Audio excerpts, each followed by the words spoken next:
100 বছর পরে এই মসজিদে রড আর থাকবে? থাকবে? থাকবে না।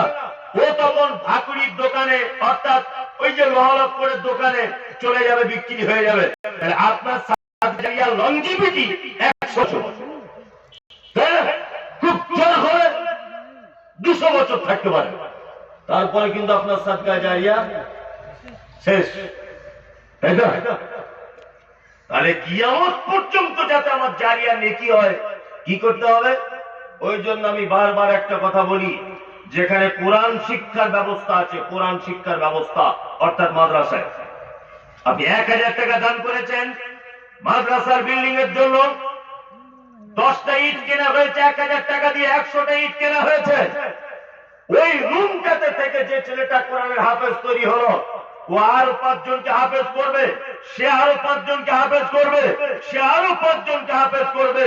ফলাফল কিয়ামত পর্যন্ত ওই আপনার একদিনের চাউল খেয়ে যে ছেলেটা হাফেজ হয়েছে, আপনি কিয়ামত পর্যন্ত এর পক্ষ থেকে আপনার আমল নামাতে অ্যাকাউন্টে নেকি জমাই হতে থাকবে, জমাই হতে থাকবে। আমি মনে করি কোরআন শিক্ষার ব্যবস্থার জন্য টাকা খরচা করা সব থেকে বড় সাদকা জারিয়া।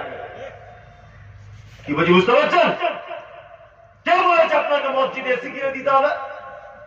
কে যুক্তি দিল মসজিদে টাইলস বসিয়ে দিতে হবে 4 লাখ টাকা খরচা করে?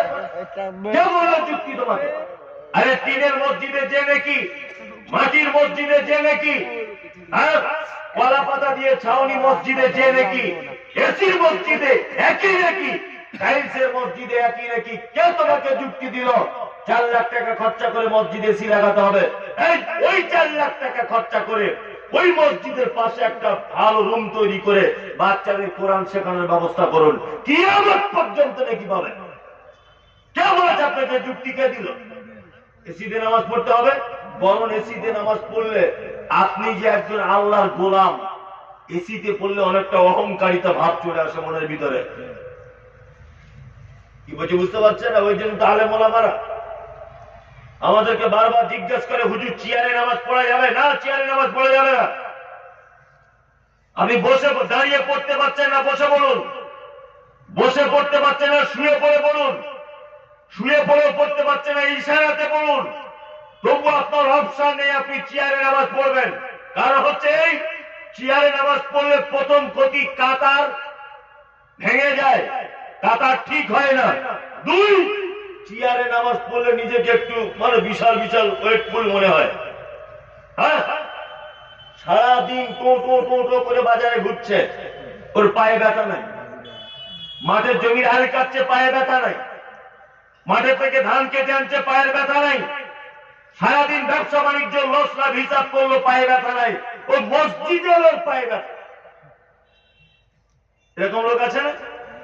মসজিদের এই পায়ে ব্যথা, ওর জন্য চেয়ার রাখাই আছে, তুমি শুয়ে পড়ে পড়ো, তবু তুমি চেয়ারে পড়তে পারবে না, কারণ নিজেকে একটা হেভি ওয়েট মনে হয়। ওই জন্য বলছি, যে জায়গাটা আমাদের উন্নতি করার দরকার, সেই জায়গায় উন্নতি না করে মসজিদে টাইলস বসাতে যাচ্ছে। কে যে সব যুক্তি দেয়? তাই বলে আমি বলছি না যে মসজিদ আপনি দান করবেন না, আমি এই কথা বলছি না। আমি আপনাকে বলতে চাইছি যে গুরুত্ব বেশি কোনটা। কি বলছি বুঝতে পারছেন? গুরুত্ব কোন জায়গাটা বেশি, এটা লক্ষ্য রাখতে হবে। চলুন, এতক্ষণ দান সম্পর্কে, সাদাকা সম্পর্কে আপনারা শুনলেন, তাই তো? এইবার আপনাদেরকে একটা মজার কথা বলি। আচ্ছা, পৃথিবীতে যত আমলকারী আছে, যত আমলকারী আছে, আল্লাহ সুবহানাহু ওয়া তাআলা মাত্র 4টে আমলকারীর ব্যাপারে আল্লাহ সুবহানাহু ওয়া তাআলা বলছেন যে এদেরকে আমি খুব ভালোবাসি, এরা আমার কাছে উত্তম বান্দা। কারা? আল্লাযীনা ইউনফিকুনা ফিস সাররাই ওয়াজ যাররাই ওয়াল কাযিমিনাল গায়যা ওয়াল আফিনা আনিন নাস ওয়াল্লাহু ইউহিব্বুল মুহসিনিন। আল্লাহ বলছে যারা দান করে সচ্ছলতায়, অসচ্ছলতায়, মানে অভাবে থাকলেও দান করে, আর ধনী হয়ে গেলেও কি দান করে। দুই কোয়ালিটি হলো। 3,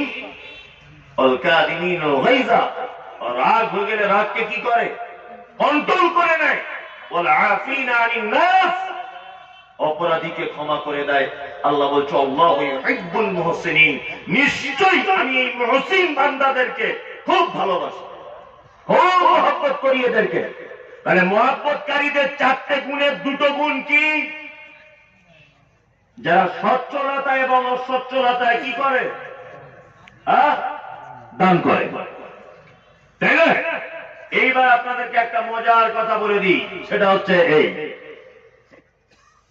যাদের বর্তমানে টাকা হয়ে গেছে না, এরা ভেবেছে কি ছিল আর কি হলো, এরকম একটা ব্যাপার। আলেম ওলামাদেরকে দেখলে সালাম করে না, ভাবে যদি দিলালপুর মাদ্রাসার বিল কাটে, সালাম দিলেও করে না, ভয় করে, তাই না? খুব ভয় করে। জলসায় দাওয়াত করলেও আসে না, গেলে টাকা দিতে হবে। মসজিদে ভয়ে আসে না, মসজিদের কাজ চলছে বলে টাকা দিতে হবে, তাই না? আপনাকে একটা ছোট্ট কথা আমি বলে রেখে যাচ্ছি, শুনে রেখে দেন। ভাববেন যার টাকা যত বেশি তার পরীক্ষা তত কি বেশি, তাই না? আপনি ব্যবসা করেন তো, মাছের ব্যবসা করেন ধরে নেন,